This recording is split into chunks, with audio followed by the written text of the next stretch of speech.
안녕하세요. 아유, 작년보다 훨씬 더 젊어지셨네요. 예뻐지시고. 예, 반갑습니다. 먼저 기도하시겠습니다. 은혜와 사랑이 충만하신 거룩하신 아버지 하나님, 감사합니다. 하나님의 귀하신 능력과 은혜와 사랑으로 저희들 구원해 주시고, 또 오늘 이 시간까지 주님의 거룩하신 몸된 교회 안에서 우리의 남은 생에 살아가도록 붙잡아 주시고, 늘 진리의 말씀으로 교훈해 주시고, 또 귀하신 능력으로 붙잡아 주시는 모든 은혜를 진심으로 감사를 드립니다. 여호와께서 내게 주신 모든 은혜를 무엇으로 보답할꼬 하는 이 귀한 마음, 우리 삶을 살아가면서 잃어버리지 아니하고 잊어버리지 아니하도록 주님께서 늘 일깨워 주시고 인도해 주옵소서. 더 정직한 모습으로, 또 순전한 모습으로 그 받은 은혜에 보답하는 귀한 삶을 살아가도록 우리 한 사람 한 사람 일깨워 주시고 인도해 주옵소서. 지난 시간까지 저희들 붙잡아 주시고 지켜 주시고 보호하시고 양육해 오셨던 것처럼 올 한 해도 또 주님의 더욱 귀한 은혜와 사랑으로 저희들 붙잡아 주시고 또 귀한 은혜 가운데 머물 수 있도록 또 인도하시고 도와주시기를 진정 의지하고 부탁드립니다.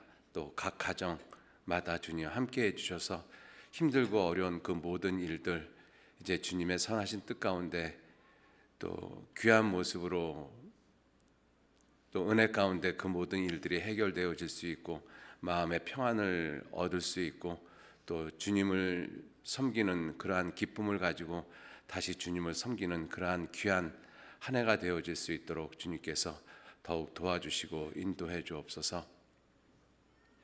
또 오늘 귀하게 각 처에서 또 우리 자매님들 한자리에 불러 모아주심을 진심으로 감사를 드립니다. 이 시간 우리들이 또 마땅히 깨달아야 할 말씀들 저에게 교훈해 주시고 더욱 귀한 은혜 가운데 주님을 섬기고 또 주님을 더욱 사랑하는 그러한 모습으로 삶을 살아갈 수 있도록 주님 붙잡아 주시고 늘 인도해 주옵소서. 이 한 시간 온전히 주 성령님께만 의지하고 부탁드립니다.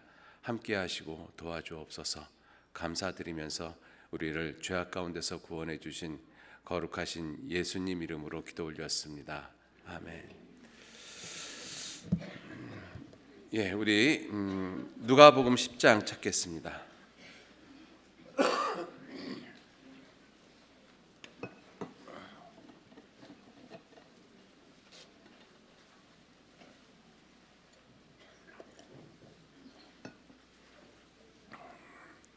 예, 누가복음 10장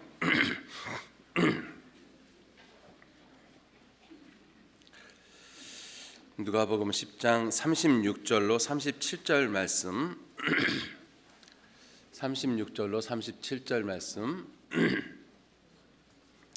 예, 잘 아시는 본문이시기 때문에요. 이따가 말씀을 드리면서 본문 전체는 한 절 한 절 말씀을 드리기로 하고 36절 37절 말씀만 같이 읽도록 하겠습니다. 내 의견에는 이 세 사람 중에 누가 강도 만난 자의 이웃이 되겠느냐? 가로되 자비를 베푼 자니이다. 예수께서 이르시되 가서 너도 이와 같이 하라 하시니라. 예, 오늘 말씀의 주제는 36절에 누가 강도 만난 자의 이웃이 되겠느냐, 이 말씀을 통해서 우리가 좀 예수님에 대해서 좀 생각을 해보셨으면 좋겠습니다. 그 25절 말씀부터 보시면은요, 한 절 한 절 좀 말씀을 드리도록 하겠습니다. 어떤 율법사가 일어나 예수를 시험하여 가로되 선생님, 내가 무엇을 하여야 영생을 얻으리이까? 예수님이 이 선한 사마리아인의 비유를 말씀하시게 된 그 동기가 된 것이 이 율법사 때문입니다. 이 율법사가 선한 목적으로 예수님을 찾아온 것이 아니라 예수님을 시험하려고 예수님에게 찾아와서 질문을 했습니다. 그런데 그 질문의 내용이 아주 중요한 질문이죠.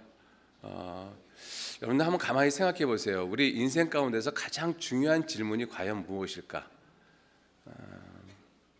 가만히 생각을 해보면 내 인생의 목적이 무엇이지, 의미가 무엇이지, 이것도 물론 가장 중요한 질문 중에 하나의 질문이 되겠습니다만은 그러한 질문에 대해서 정말 많이 고민을 하고 그리고 성경을 그러한 유대인들의 입장에서 생각을 해보면 인생의 목적과 의미가 분명히 영원한 생명을 얻는 데 있겠구나라는 것을 성경을 공부하는 사람이라면 깨달을 수 있을 거라고 생각을 합니다. 그런데 그 영생을 어떻게 얻을 수 있을까? 이거는 보다 더 근본적인 질문이죠. 그죠? 선생님, 내가 어떻게 하여야 영생을 얻을 수 있습니까? 그래서 이 신약 성경을 읽어보면 예수님에게 나와서 영생에 대해서 질문하는 사람들이 내가 무엇을 하여야 영생을 얻겠습니까? 내가 무슨 선한 일을 하여야 영생을 얻겠습니까? 이렇게 질문을 하고 있거든요. 왜냐하면 영생 자체가 정말 우리 모든 사람에게 절대적으로 중요한 질문이라는 것입니다. 이 율법사가 정말 중요한 질문을 했어요. 그리고 그 중요한 질문을 누구한테 했는가 하면 보통 사람들, 영생을 알지 못하는 사람들한테 질문을 했다라면 크게 의미 없는 질문이 되어질 수 있지만 이 질문은 누구에게 하셨는가 하면 영생 자체이신 예수님에게 하셨어요. 그래서 요한일서 5장 20절 말씀해 보면 그는, 예수님은 참 하나님이시요 영생이시라. 예수님은 영생 자체이시거든요. 그래서 우리가 예수님을 만날 때 영원한 생명이 내 안에 들어오는 것입니다. 예수님은 영생이시기 때문에. 그러니까 이 율법사가 정말 아주 귀한 만남을 갖게 된 것이죠. 영생 자체이신 예수님에게 가장 중요한 질문을 했어요. 그런데 질문하는 의도 자체는 아주 불순했죠. 이 예수님을 시험하려고 그 질문을 했습니다. 자, 그래서 예수님께서 26절에 예수께서 이르시되 율법에 무엇이라 기록되어 있으며 내가 어떻게 읽느냐. 이 율법사인 걸 알았기 때문에 예수님이 율법사에게 율법에 대해서 물었습니다. 율법에 무엇이라 기록되어 있으며 네가 이 율법을 어떻게 읽느냐. 눈으로 읽느냐, 속으로 읽느냐, 소리내서 읽느냐, 이렇게 물어본 거 아니시죠? 그죠? 네가 율법을 어떻게 보고 있으며 그 율법을 너는 네 삶 가운데서 어떻게 적용하고 있느냐? 너는 율법을 읽고 그 율법에 대해서 어떻게 생각하고 있느냐? 율법하고 너하고 무슨 관계가 있느냐? 이것을 예수님께서 질문하신 거잖아요. 이 질문은 우리 스스로에게도 좀 올해는 해보셨으면 좋겠다라는 생각이 듭니다. 그죠? 우리도 성경을 매일매일 읽는데 매일 읽는 성경을 읽고 있는 우리들에게 주님이 우리에게 말씀하시기를 너는 성경을 어떻게 읽느냐? 주님이 만약에 우리에게 그 질문하시면 우리 뭐라고 대답하시겠어요? 저 소리내서 읽는데요. 한번 가만히 그 질문에 우리 한번 각자 한번 스스로 한번 답변을 한번 해보시죠. 지금까지 내가 성경을 읽어왔는데 예수님이 내 앞에 오셔서 그래, 넌 성경에는 무엇이라 기록되어 있으며 너는 성경을 어떻게 읽느냐, 이렇게 만일 내게 질문하신다라면 주님, 저는 성경을 이렇게 읽고 있고 그 성경에 대해서 성경 말씀을 내 삶에 이렇게 적용하려고 노력을 하고 있습니다. 아마 이러한 대답을 하실 수 있을 거라고 생각이 들어집니다. 중요한 질문이죠. 율법에 무엇이라 기록되어 있으면 내가 어떻게 읽느냐. 유대인의 율법이 613가지가 있다라고 말씀하시잖아요. 그래서 248가지의 명령이 있고 365가지의 금령, 하지 말라라는 법이 있다라고 합니다. 이 율법사는 그것을 아주 잘 알고 있죠. 그리고 율법을 갖다가 아주 정확하게 율법사답게 질문에 답을 했어요. 27절 대답하여 가로되 내 마음을 다하며 목숨을 다하며 힘을 다하며 뜻을 다하여 주 너의 하나님을 사랑하고 또한 내 이웃을 내 몸과 같이 사랑하라 하셨나이다. 아주 율법을 특히 십계명을 두 부분으로 딱 나눠서 아주 분명하게 정리를 하고 있습니다. 하나님을 사랑하고 내 이웃을 내 몸과 같이 사랑하라. 근데 하나님을 사랑하라는 그 말 앞에 이 율법사가 계속 동일한 말씀을 반복하고 있죠. 신명기 6장 5절에 있는 말씀을 그대로 말씀을 하고 있습니다. 내 마음을 다하고 목숨을 다하고 힘을 다하고 뜻을 다하고 주 너의 하나님을 사랑하라. 그랬더니 예수님께서 그래, 내 대답이 맞다. 정확하게 네가 율법을 파악을 했구나. 이렇게 말씀을 하시면서 이를 행하라 그러면 살리라. 이를 행하라 그러면 살리라. 이 율법사가 이 예수님에게 이 말을 들었을 때 이를 행하라 그러면 내가 살리라 이 말씀을 들었을 때 율법사가 정말 겸손한 사람이라면 내가 율법을 신명기 6장 5절 말씀을 가지고 내 마음을 다하고 목숨을 다하고 힘을 다하고 뜻을 다해서 내가 정말 하나님을 사랑했을까? 이렇게 자신을 생각해 보는 것이 옳죠. 그리고 정말 내가 내 이웃을 내 몸과 같이 사랑했을까? 이렇게 생각하는 것이 옳은데 율법사가 그러지 못했다라는 것을 우리가 알 수가 있죠. 29절 이 사람이 자기를 옳게 보이려고 예수께 여짜오되 그러면 내 이웃이 누구입니까? 알려주시면 내가 그 이웃에게 내 몸과 같이 내 그 이웃을 사랑하겠습니다. 자, 여기서 이제 이 율법사의 이 교만한 모습이 아주 극명하게 드러나는데요. 자기를 옳게 보이려고 그러면 내 이웃이 누굽니까? 그러면 지금 율법사는 지금 광야에서 혼자 살고 있나요? 이웃이 없지? 아니잖아요. 그죠? 자기 이웃에 수없이 많은 이웃들이 있는데 그것은 이웃이라고 생각 안 하고 있다는 뜻이잖아요. 자기 주변에 많은 이웃이 있는데 그 사람들은 내 이웃이 아닙니다. 아유, 그 사람 뭐 이 똑똑하지도 못하고 뭐 변변치도 못하고 뭐 나를 맨날 걸려 넘어지기만 하고 그런 사람이 무슨 이웃입니까? 그런 사람 이웃 아닙니다. 여러분들 우리에게 있는 이웃을 누구라고 생각하십니까? 우리도 올 한 해 2020년 새해가 시작이 되어졌는데 정말 내 이웃이 누구인가? 나는 내 주변에 있는 사람을 정말 내 몸과 같이 사랑하는 이웃이라고 생각하고 있는가? 아니면 나는 그 사람들 말고 그런 이웃 말고 또 다른 이웃을 주님이 주셨으면 좋겠다. 정말 나를 사랑해주고 나를 인정해주고 내가 하는 것은 모두 다 옳다라고 이야기해주는 나를 힘들게 하지 않는 이웃. 그러한 이웃이면 나도 내 몸과 같이 그를 사랑할 수 있을 텐데 우리에게도 율법사와 같은 그러한 마음은 혹시 있지는 않을까 한 번쯤 생각해 보면서 한 해를 시작하면 좋지 않을까 하는 생각이 듭니다. 그래서 이제 예수님께서 말씀을 하셨어요. 30절 같이 읽겠습니다. 예수께서 대답하여 가라사대 어떤 사람이 예루살렘에서 여리고로 내려가다가 강도를 만나매 강도들이 그 옷을 벗기고 때려 거반 죽은 것을 버리고 갔더라. 여기에서 보시면 이제 예수님께서 이 율법사가 어떤 사람인지 율법사의 이웃이 누구인지 그것을 설명하기 위해서 지금 이제 30절 말씀을 하고 계십니다. 예루살렘에서 여리고로 내려가다가 강도를 만났는데 강도들이 그 옷을 벗기고 때려서 거반 죽게 된 것을 버리고 갔더라. 거반 죽게 됐다. 여러분들 거반 죽게 됐다라고 했었을 때 그 거반 죽게 된 의미를 우리들은 어떻게 생각을 하고 있죠? 예를 들어서 퍼센테이지로 놓고 봤을 때 100%면 완전히 죽은 거잖아요. 그럼 거반 죽게 되어졌다라고 했을 때 우리는 적어도 80% 90% 이상은 죽게 된 상태를 거반 죽게 된 상태라고 생각을 하고 있지 않겠습니까? 그죠?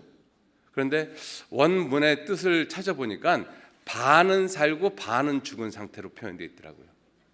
그러니까 50%는 살고 50%는 죽은 상태예요. 그런데 왜 그것을 거반 죽게 됐느냐? 그죠? 확률은 반반이잖아요. 50% 살고 50% 죽었으니까 확률은 살 확률이 반이고 죽을 확률도 반인데 왜 그런 사람은 성경에서는 거반 죽은 상태? 거반 죽은 상태는 그대로 놔두면 살까요? 아니면 죽을까요?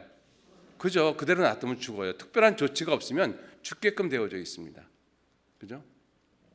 이 강도 만난 사람이 이렇게 이 거반 죽게 되어졌다라고 말씀을 하고 있습니다.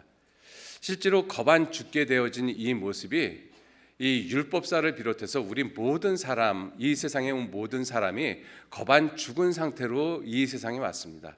오늘 어떤 어린 아이가 세상에 태어났어요. 그 아이도 반은 살고 반은 죽은 상태로 태어났습니다. 그러니까 가만 놔두면 시간이 그 어린아이에게 70년, 80년 흐르면 그 아이는 영원히 살아요? 아니면 죽어요? 죽어요. 그러니까 거반 죽은 상태가 되죠. 그죠?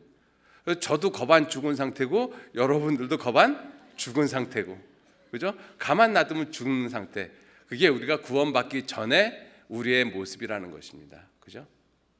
우리는 그냥 놔두면 죽을 수밖에 없는, 이 강도 만나가지고 거반 죽을 수밖에 없는 사람이 율법을 지키게 하겠어요? 뜻을 다하고 힘을 다하고 목숨을 다해서 하나님을 사랑하겠어요? 내 이웃을 내 몸같이 사랑하겠어요? 사실 할 것이 아무것도 없습니다. 거반 죽게 된 사람이 뭘 하겠어요?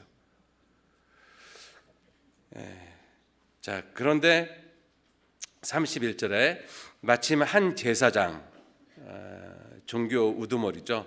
제사장이 그 길로 내려가다가 그를 보고 피하여 지나가고, 여기서 제사장, 레위인, 사마리아인 똑같이 그 거반 죽게 된 사람을 가서 봤다라고 돼 있는데, 그 봤다라는 표현이 가서 자세히 살펴보고 그 사람의 상태가 어떠한지를 정확하게 인지했다라는 뜻입니다. 아, 그냥 놔두면 죽는구나. 이걸 제사장도 레위인도 사마리아인도 알았다라는 것이죠. 모른 것이 아니라는 것이죠. 그런데 제사장이 그 길로 내려가다가 그를 보고 피하여 지나갔어요. 레위인도 피하여 지나가고. 왜 제사장과 레위인들, 이 종교적인 대표적인 인물들이지 않습니까? 인물들인데 왜 이들이 거반 죽게 된 사람을 보고 피하여 지나갔을까? 이유는 딱 한 가지예요. 자기도 거반 죽게 된 사람이거든요. 사실 자기는 모르지만. 그러니까 거반 죽게 된 사람이 거반 죽게 된 사람을 치료할 방법이 없었다는 것이죠. 그러니까 그냥 죽네? 뭐 어차피 나도 죽을 텐데 뭐. 실제로 종교는 우리 사람에게 아무것도 하지 못한다는 것을 우리가 알 수가 있어요. 종교는 죽음의 순간에서 인간에게 아무것도 도움을 주지 못합니다. 그거는 우리가 이 마태복음 27장 유다의 모습을 통해서 보면 아주 분명하게 알 수가 있어요. 마태복음 27장 3절에 유다가 예수님을 판 것이 마음에 가책이 돼서 그 은 30을 대제사장들한테 도로 갖다 주면서 내가 무죄한 피를 흘렸고 무죄한 사람을 팔았으니 이 죄를 도대체 어떻게 했으면 좋겠느냐. 나 큰 죄를 졌는데. 그것을 가지고 장로들한테 갔거든요. 유대 제사장들한테. 근데 유대 제사장들은 한다는 말이 무슨 말을 했어요? 그것이 우리에게 무슨 상관이 있느냐. 네가 당하라. 네가 팔았잖아. 네가 팔아놓고 왜 그것을 우리한테 이야기를 해? 네가 당해야지. 그러니까 유다가 그 말을 듣고 어떻게 했어요? 결국 물러가서 목맨달아 자살해버렸습니다. 종교가 사람에게 할 수 있는 마지막 모습이 그거거든요. 종교는 정말 사람에게, 거반 죽게 된 사람에게 할 수 있는 것이 아무것도 없다라는 것입니다. 그죠?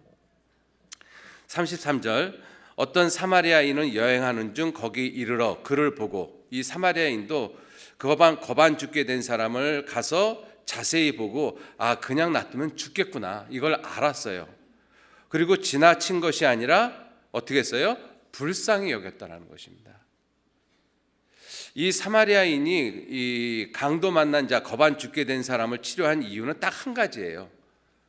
이 사람이 율법을 잘 지켰기 때문에, 착하게 살았기 때문에, 뭐 능력이 있기 때문에 그런 것이 아닙니다. 이유는 딱 한 가지예요. 불쌍히 여겼기 때문에. 하나님이 우리를 구원하신 이유가 무엇일 거라고 생각하십니까? 내가 좀 잘생겨서? 내가 좀 건강해서? 내가 좀 똑똑해서? 내가 열심히 하나님을 섬겨서? 거반 죽게 된 사람이 해봐야 뭘 얼마나 하겠어요. 그죠? 하나님이 나를 구원해 주신 이유는 딱 한 가지밖에 없어요. 불쌍히 여겼다라는 것입니다. 불쌍히 여겼다. 이 성경 잡으시고요. 이 신명기 22장 한번 보시죠. 신명기 22장. 신명기 22장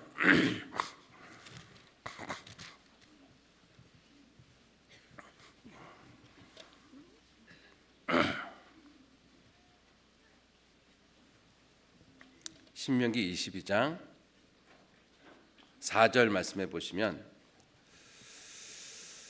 신명기 22장 4절, 내 형제의 낙이나 소가 길에 넘어진 것을 보거든 못 본 채 하지 말고 너는 반드시 그 형제를 도와서 그것을 일으킬지니라. 그 형제가 나를 힘들게 하는 형제일 수도 있거든요. 그런데 마침 그 사람의 이 소유물 중에 하나인 낙이나 소가 길에 넘어졌는데, 그래서 그것을 이렇게 세우려고 그 형제가 애를 쓰고 있는데, 그냥 못 본 채 지나가지 말고, 너 나 힘들게 하더니 고소하다, 잘 됐다, 이런 마음 갖지 말고 어떻게 하라고요? 너는 반드시 그 형제를 도와서 그것을 일으킬지니라. 이 명령을 주신 분이 누구시냐면 예수님이셔요. 그렇기 때문에 이 거반 죽게 된 이 사람을 보고 예수님이 그를 가까이 가서 불쌍히 여겨서 가까이 가서 기름과 포도주로 그 상처에 붓고 싸매고 자기 짐승에 태워 주막으로 데리고 가서 돌봐줬다. 그리고 이튿날 데나리온 둘, 은혜와 진리라고 말씀을 하십니다. 주막 주인에게 주며, 주막 주인이 성령이시죠. 이 사람을 돌보아 주라. 부비가 더 들면 내가 돌아올 때 갚으리라. 반드시 돌아오신다라고 말씀하시죠. 그리고 이제 질문을 하십니다. 이 세 사람 중에는 누가 강도 만난 자의 이웃이 되겠느냐? 예, 자비를 베푼 자입니다. 그래, 그럼 가서 너도 이와 같이 하라. 그러니까 이 율법사는 가서 너도 이와 같이 하라는 말을 듣고 자기를 어떻게 생각했을 것 같아요? 강도 만난 자라고 생각했겠습니까? 아니면 자비를 베푼 자라고 생각했겠습니까? 자기가 자비를 베풀 수 있다라고 생각하는 사람인 거예요. 이게 모든 사람의 착각입니다. 그죠? 자, 이제 이 내용을 갖다가 좀 정리를 좀 한번 해보시죠. 이 율법사가 갖고 있는 이 세 가지 착각이 있어요. 세 가지 착각.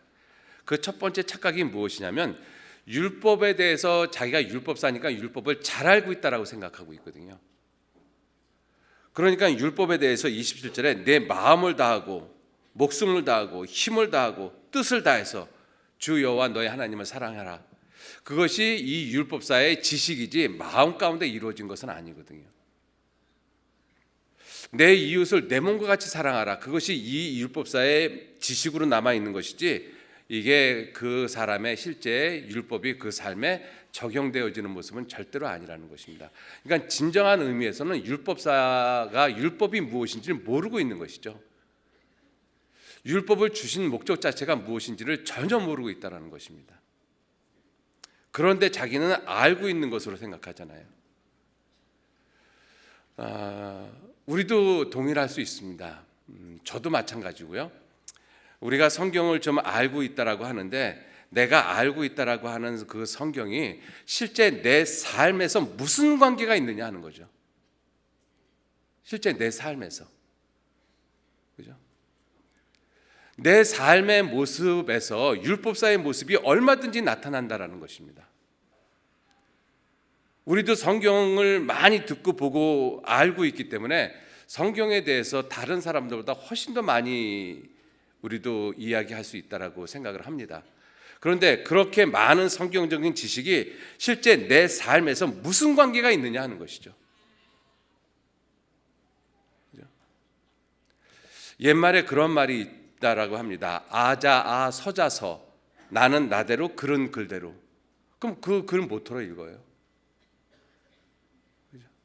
그건 다 죽은 글입니다. 제가 중학교 때 아주 눈물을 흘리면서 읽었던 소설이 있어요. 그런데 지금은 그 소설의 줄거리도 생각이 안 나요. 그게 무슨 의미가 있느냐고요, 그것이. 그죠? 그게 나하고 무슨 의미가 있어요? 그냥 어떤 소설을 읽었는데 큰 감동을 느꼈다라는 것만 생각이 나고, 제목이 뭔지 저자가 뭔지 내용이 뭔지 아무것도 몰라요. 뭐토록 읽었어요, 그럼? 그죠? 성경을 만약에 그렇게 읽는다라면, 성경을 그렇게 읽는다라면, 이 율법사는 율법을 그렇게 봤던 거거든요. 그래서 예수님께서 너는 율법에 무엇이라 기록되어 있으며 너는 율법을 어떻게 읽느냐?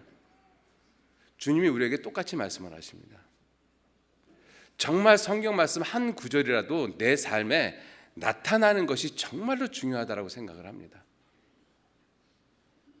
여러분들, 성경 말씀 한 말씀이 내 삶에 나타나기 위해서는요, 내가 그 말씀을 가지고 수십 번 넘어지고 씨름하고 싸우고 피 흘리고 해야지만 내 것이 될까 말까 합니다. 그죠? 성경을 많이 암송한다. 중요하죠. 많이 읽고 많이 암송하고 많이 묵상하고. 그죠? 반드시 하셔야 되는 거예요. 그런데 그거로만 만족을 하는 그 삶이 되어진다면 율법사하고 크게 다르지 않습니다. 그 지식이 나를 절대로 구원하지 못합니다. 오히려 교만하게 만들죠. 그래서 올 한 해는 정말 한 말씀만이라도 붙잡고 그 말씀이 내 삶이 되어지는, 정말 내 삶이 되어지는 그러한 한 해가 우리 모두에게 되셨으면 좋겠습니다. 저도 그렇고 여러분들도 그렇고. 자, 그리고 두 번째 이 율법사가 모르고 있는 것이 뭐냐면, 율법을 제대로 알지 못하니까 자기 이웃이 누군지 모르는 거예요. 내 이웃이 누구입니까? 내 이웃이 분명히 자기 이웃에 자기 몸처럼 사랑해야 될 그 이웃이 수없이 많은데 그 사람들은 이웃이라고 생각을 안 하고 있는 것이잖아요. 아주 교만한 모습이죠. 그죠? 그러니까 내가 사랑할 수 있는 그 이웃을 갖다가 보여주십시오. 그럼 내가 그렇게 내 몸처럼 사랑하겠습니다. 이 율법사가 이웃이 누군지를 모르는 것처럼 정말로 내 주변에 많은 이웃들이 있습니다. 그 이웃들이 누구냐면 구원받은 우리 형제 자매님들이잖아요. 예수 그리스도의 흔적이 묻어져 있는 형제 자매님들입니다. 그런데 그분들이 때로는 나를 힘들게 하고 때로는 나를 넘어지게 할 수도 있는 분들이잖아요. 그렇기 때문에 우리는 그분들이 내 이웃이 아니었으면 하는 그런 마음도 가지고 있어요. 그래서 그 이웃 말고 다른 이웃이 있었으면 좋겠다. 정말 편안한 이웃, 나를 힘들게 하는 이웃 말고 편안한 이웃, 그 이웃이 내게 있었으면 좋겠다. 그러면 나는 그 이웃하고 함께 동역하고 동행하면서 주님의 뜻을 얼마든지 이룰 수 있을 텐데. 착각입니다. 그런 사람 없어요. 네, 없어요, 진짜로. 그죠? 그 없다라는 단편적인 예가, 내가 결혼했던 남자가 나하고 원수였던 사람하고 결혼했어요. 내가 사랑하는 사람하고 결혼했어요.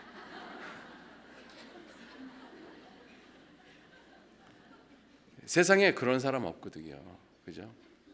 자, 그러니까 우리가 내 지금 주변에 있는 사람, 나를 힘들게 하는 사람, 나를 슬프게 하고 나에게 눈물 짓게 하는 그 사람이 내 이웃이라는 걸 알아야 돼. 그 이웃이 누구냐? 내가 내 몸처럼 사랑해야 될 이웃입니다. 그죠? 여러분들 한번 주변에 이렇게 서로 얼굴 한번 보셔요. 그런 이웃이에요. 그죠? 네, 그런 이웃이에요. 왜 서로 안 쳐다보셔요?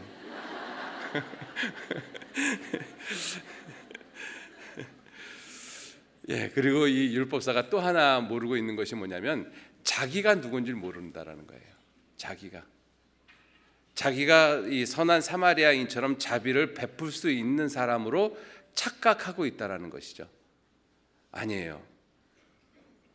이 율법사는 자비를 베풀 수 있는 그러한 사람이 아니라 강도 만나서 겁안 죽게 되어진 사람입니다.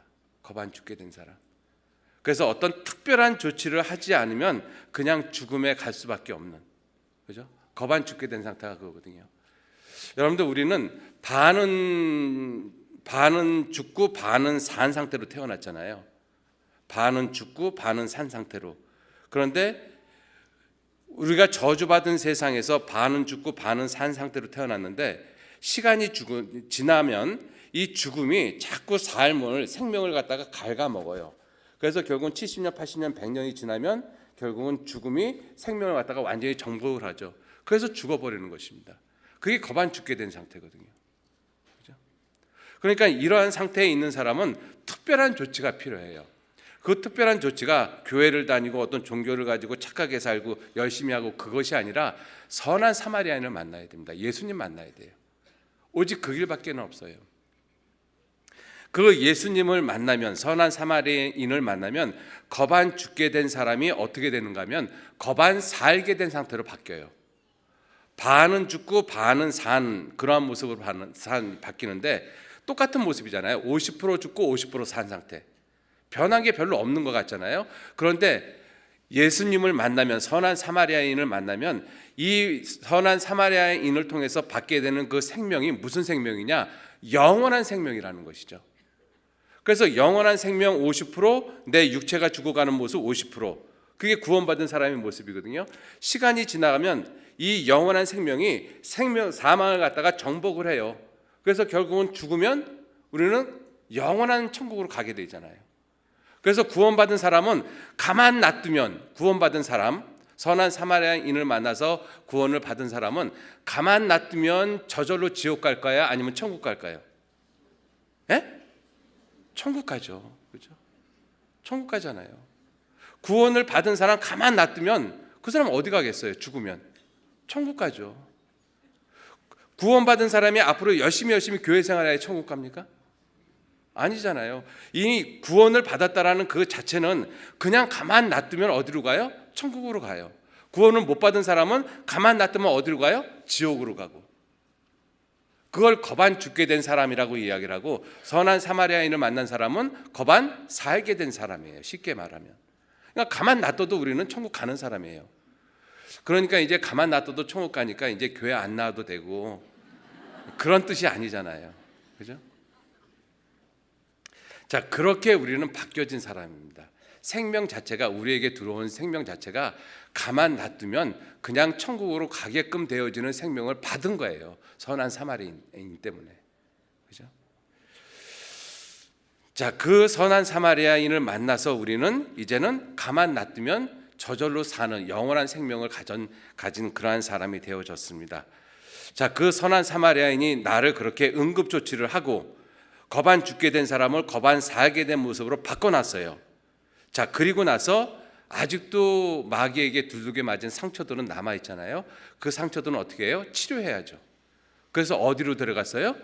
주막으로 데려갔어요. 34절, 가까이 가서 기름과 포도주를 그 상처에 붓고 싸매고 자기 짐승에 태워 어디로 데려가요? 주막으로 데려가서 돌봐주고. 주막이 어디겠습니까? 교회거든요. 그죠? 교회입니다. 여러분들, 이 주막은 선한 사마리아인 때문에 거반 살게 된 사람이 잔뜩 모여 있는 곳입니다. 그죠?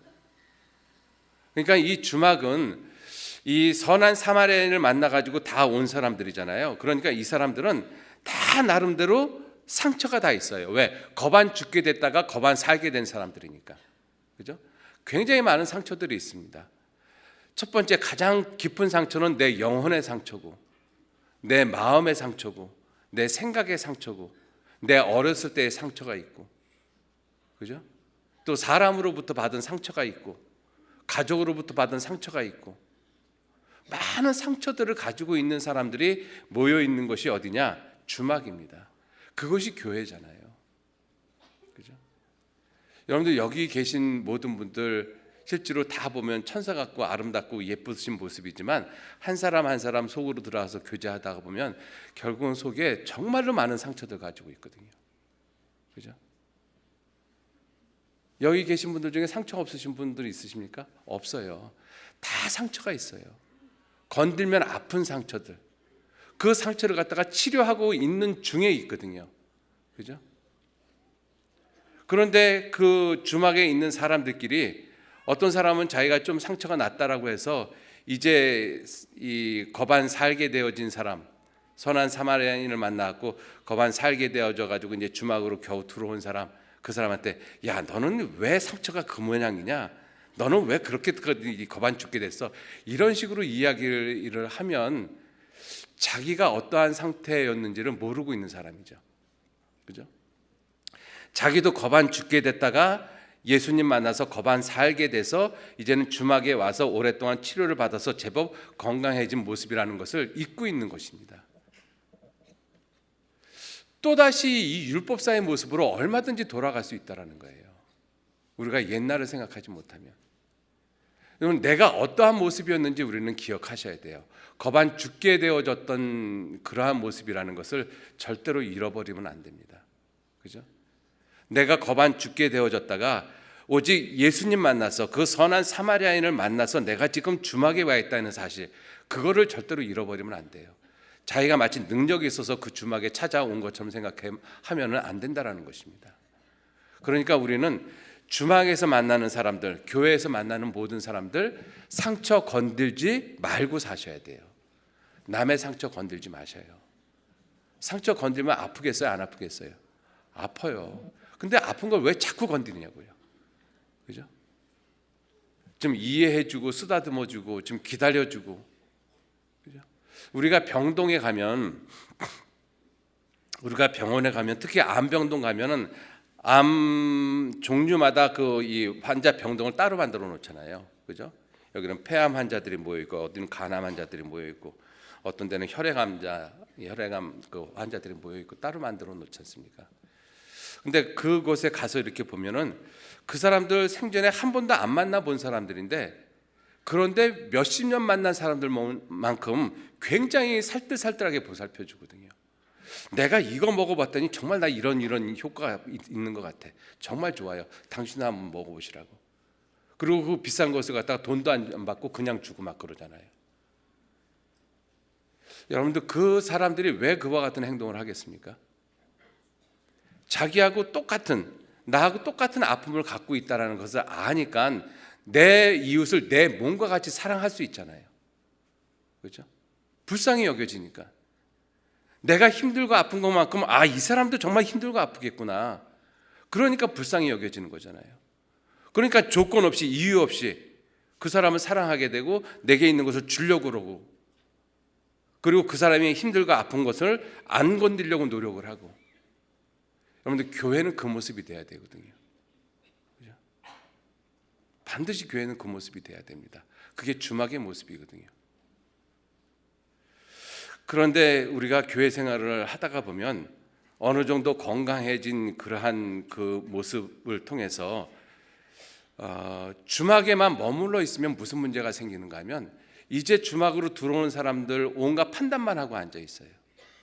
그죠? 가서 너도 그와 같이 해야 되는데, 선한 사마리아인처럼 가서 그렇게 상처받은 그 영혼들을 갖다가 치료할 생각은 안 하고 그냥 주막에 머물러 있어가지고 오는 사람들 판단만 하고 있으면 교회에 많은 문제거리만 일으킬 수 있습니다. 틀림없이. 그렇죠? 여러분들, 교회는 어떤 많은 문제들이 일어날 수밖에 없어요. 왜? 치료하고 있는, 아픔을 가지고 있는, 상처를 가지고 있는 사람들이 모인 곳이기 때문에 여러 가지 문제가 일어날 수밖에 없습니다. 그런데 교회는 반드시 하나가 돼야 돼요. 왜 성경에서 주님께서 우리의 그 교회를 우리의 몸으로 비유해 놓으셨겠습니까? 여러분들, 이 몸은 둘이나 셋이나 넷으로 조각 내어지면 이 훨씬 더 활발하게 기능적으로 움직일 것 같습니까? 아니면 더 이상 움직이지 못하고 죽을 것 같습니까? 그죠? 몸은 둘로 나눠지면 아무것도 못합니다. 그건 죽는 거예요. 그죠? 왜 주님이 교회를 몸으로 표현하셨을까? 여러 가지 이유가 있을 거라고 생각을 합니다. 그 중에 하나가 무엇이냐면, 몸은 절대로 나눠지면 안 돼요. 아무리 능력 있는 몸이라 할지라도 둘로 나눠져 버렸어요.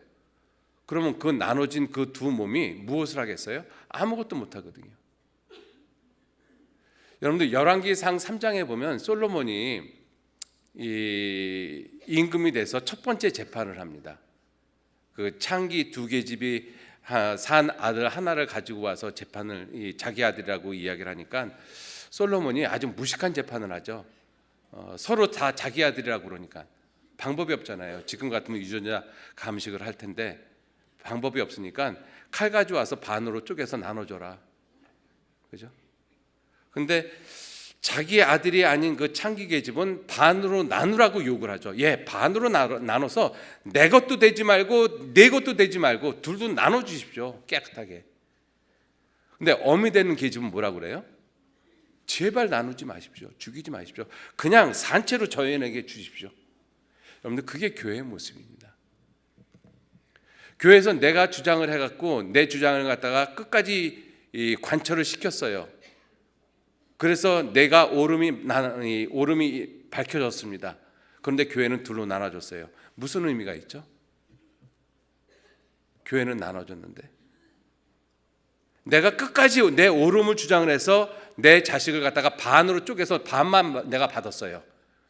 반 죽은 아들 가지고 내가 참 잘했다, 내 주장을 끝까지 하기를, 그렇게 이야기를 했다면 그건 생모가 아니에요. 그렇지 않습니까? 왜 교회를 몸으로 비유하셨는지, 몸으로 비유하신 여러 가지 모습이 있습니다. 우리가 지체의 각 부분이기 때문에 그러기도 하고, 그런데 정말 중요한 것은 몸은 나눠져서는 안 된다는 거예요. 그죠? 고린도전서 6장 보시겠습니다.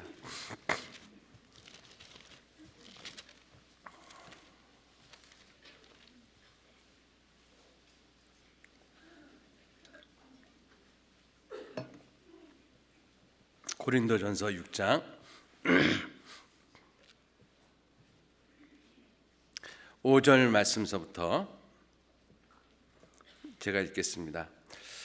내가 너희를 부끄럽게 하려 하여 이 말을 하노니 너희 가운데 그 형제 간 일을 판단할 만한 지혜 있는 자가 이같이 하나도 없느냐? 형제가 형제로 더불어 송사할 뿐더러 믿지 않으니 하는 자들 앞에서 하느냐? 7절 8절 같이 읽겠습니다.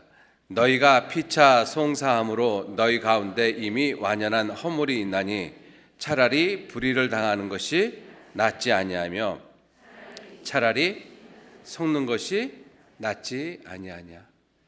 차라리 당하는 것이 낫지 아니하냐. 그죠? 차라리. 여러분들, 이것이 교회 생활입니다. 그죠? 내 옳음을 끝까지 주장하는 것이, 그게 교회 생활이 아니에요. 차라리 당하는 것이 낫지 아니하며 차라리 속는 것이 낫지 아니하냐. 그래서 이 교회 주막은 어떤 곳이냐? 상처를 받은 사람들이 모여 있는 곳입니다. 다 상처가 있다라는 것이에요. 그 상처를 가급적이면 건들지 말고 싸매주고 이해해주고 노력하는 모습, 그것이 주막 생활입니다. 그게 교회 생활이거든요. 그래야지만 교회는 하나의 모습, 주막은 하나의 모습이 되어지잖아요. 그랬을 때 다른 상처받은 영혼이 또 와서 치료함을 받고, 그리고 건강하게 되어진 사람이 다시 나가서 선한 사마리아인처럼 또 다른 상처받은 영혼을 또 교회로 데리고 올 수 있는 것이잖아요. 그렇죠? 자, 35절, 누가복음 10장 35절 다시 보시겠습니다. 누가복음 10장 35절. 이튿날에 데나리온 둘을 주어 주막 주인에게 가로되 이 사람을 돌보아 주라. 부비가 더 들면 내가 돌아올 때 갚으리라 하였으니. 데나리온 둘, 은혜와 진리. 예수님에게는 은혜와 진리가 충만하더라. 요한복음 1장 18절에 이렇게 되어 있죠. 둘을 내어 주어 주막 주인에게. 주막 주인이 누구시냐면, 주막 주인이 누구라고 생각하셔요? 성령님이십니다. 그죠? 성령님. 그러니까 예수님이 머리로서, 교회의 머리로서 계시는데 어떻게 계시느냐? 성령으로서 계시는 것이죠. 그래서 이 성령은 우리에게 모든 것을 가르치십니다. 여러분들, 실제로 여기 보셔요. 요한복음 14장 한번 보셔요. 요한복음 14장. 성령이 어떠한 모습이시냐면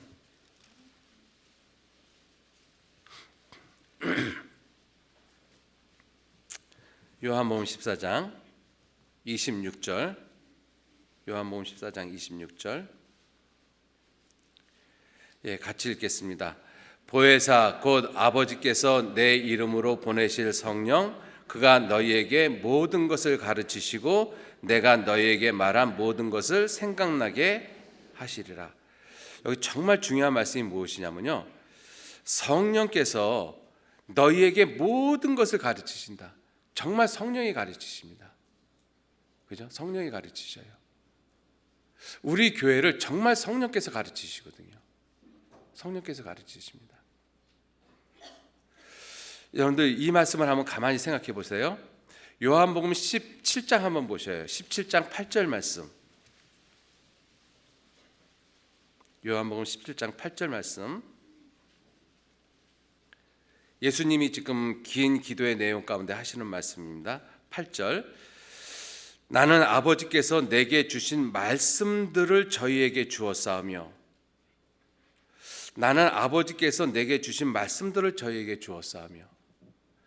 이 말씀을 이렇게 묵상을 하다가 무슨 생각이 들었는가 하면, 예수님께서 이러한 말씀을 하셨어요. 너희의 듣는 것이 둔하다. 그냥 너희가 이 말을 너희 귀에 담아두라. 주님이 그 말씀하셨거든요. 제자들이 지금 무슨 말인지 알지 못했는데 예수님은 그것을 제자들에게 그냥 하셨어요. 우리 같았으면 그것을 일일이 다 풀어서 자세히 설명할 수도 있었을 거라고 생각하거든요. 그죠? 왜? 제자들이 못 알아들으니까. 근데 예수님 뭐라고 말씀하셔요? 그냥 귀에 담아둬라. 그런 말씀을 생각하면서 이 말씀을 생각을 해봤어요. 나는 아버지께서 내게 주신 말씀들을 저에게 주었사오며. 그냥 주셨다라는 것이죠. 주님, 이게 무슨 뜻입니까? 물론 비유로 말씀하신 것은 어떤 부분을 설명하신 부분도 있지만 대부분의 말씀들은 그냥 담아둬라. 지금은 때가 아니므로 너희 듣는 것이 둔함으로. 그런데 언제 제자들이 이러한 모든 예수님의 말씀을 깨닫게 됐는가 하면 성령께서 오시니까 깨닫게 되어졌다는 것입니다. 성령께서 오시면 그가 이 예수님이 하신 말씀을 기억나게 하시고, 그리고 우리를 모든 진리 가운데로 인도하시고 우리를 가르치신다라고 말씀하시거든요. 그 가르치시면서 제자들이 머릿속에 담아뒀던 그 예수님의 말씀을 성령께서 끄집어내서 그들을 가르치시는 거잖아요. 여러분들, 우리에게 그러한 모습이 있습니다. 그죠? 그래서 우리가 성경을 읽다가 잘 모르는 것도 그냥 담아두시면 돼요. 그러면 말씀을 듣는 가운데 성령께서 내 믿음에 따라, 그죠? 내 시간대에 맞게끔 그 말씀들을 기억나게 하시고 그 말씀을 가르치십니다. 주막 주인이 그 일을 하시거든요. 자, 그리고 다시 누가복음 10장 35절 말씀에, 누가복음 10장 35절에 이튿날에 데나리온 둘을 내어 주막 주인에게 주며 가로되 이 사람을 돌보아 주라. 그래서 이 주막은 돌봐 주는 곳이잖아요. 누가 돌봐 줍니까? 성령께서. 누구를 통해서? 사람들을 통해서. 그죠? 거반 살게 된 사람들을 통해서, 구원받은 그리스도인들을 통해서 이 사람들을 돌봐 주는 것이 주막이라는 것입니다.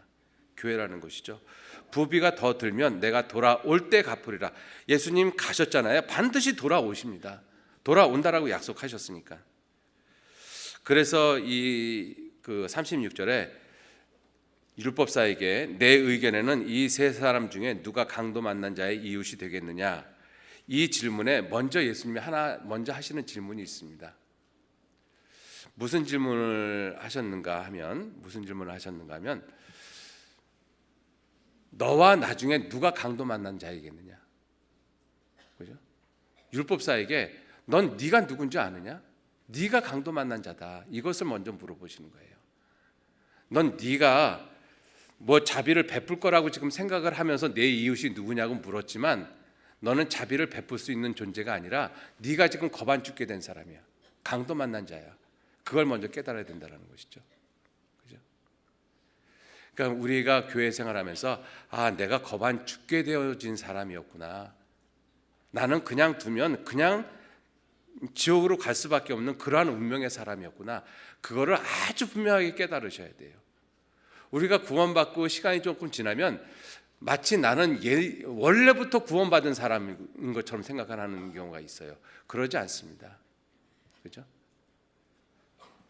우리 모두는 다 죄인으로 구원을 받았지 목사였기 때문에 제가 구원받았겠습니까? 아니에요. 죄인이기 때문에 구원받았습니다. 그렇죠? 그래서 네가 강도 만난 자다. 자, 그리고 내 이웃이 누구냐? 바로 예수님 자신이라고 말씀하신 거죠. 내가 바로 네 이웃이다. 그래서 예수님께서 뭐라고 말씀하신 거예요? 내가 그래서 네가 내 이웃이기 때문에 내가 너를 내 몸과 같이 사랑했다. 불쌍히 여겨서 그걸 말씀하고 계시는 거잖아요. 자, 그리고 이 강도 만난 자에게 가서 너도 이와 같이 하라. 가서 너도 이와 같이 하라. 이 율법사가 이 선한 사마리아인처럼 하려면 첫 번째는 자기가 강도 만난 자인 것을 분명히 알아야 되고, 그리고 선한 사마리아인 만나야 됩니다. 그리고 주막에서 치료받아야 돼요. 그리고 치료받고 건강해지면 주막에서 괜히 걸리적거리지 말고 나가서 선한 사마리아인처럼 또 다른 상처받은 영혼들 치료시키라고 말씀하고 계시는 거거든요. 그죠? 우리가 교회에서 건강해져야 되는 이유가 있어요. 왜? 세상에 아직도 겁안 죽게 된 사람들 지천으로 깔려져 있지 않습니까? 그죠? 그 사람들에게 주님이 우리를 다 보내시고 있지 않습니까? 아버지께서 나를 보내신 것처럼 나도 너희를 세상에 보내노라. 누구에게요? 겁안 죽게 된 사람들에게. 가서 너도 이와 같이 하라. 그래서 우리가 교회 안에서 이 건강한 모습으로 회복이 되어졌으면 정말 밖에 나가서 복음 전하셔야 돼요. 힘있게 복음 전하셔야 됩니다. 그래서 올 한 해 2020년 새해 힘있게 각각 교회에서 힘있게 복음을 전하시는 귀한 주님의 사람들 되시길 부탁드리겠습니다. 같이 기도하시죠. 하나님, 귀한 은혜와 사랑에 진심으로 감사를 드립니다. 저희들 주님을 만나지 않았으면 지옥 갈 수밖에 없는 비참한 영혼이라는 그 분명한 사실들 우리 마음 가운데 기억하게 하시고, 내가 어떠한 모습이었고 어떠한 사랑을 받았고 어떠한 은혜를 받았는지 잃어버리지 아니하도록 삶을 살아갈 수 있도록 늘 일깨워 주시고 인도해 주옵소서. 그래서 우리도 이 땅에서 겁안 죽게 된 사람들에게 주님처럼 그 이뤄진 영혼들 또 치료하고 또 주막으로 데리고 와서 주님의 은혜를 더욱 나타내게 하는 그러한 귀한 삶을 살아갈 수 있도록 우리 모두 이끌어 주시고 인도해 주옵소서. 모든 것 주님께 감사드리면서 우리를 사랑하시는 예수님 이름으로 기도 올렸습니다. 아멘. 예, 수고하셨습니다.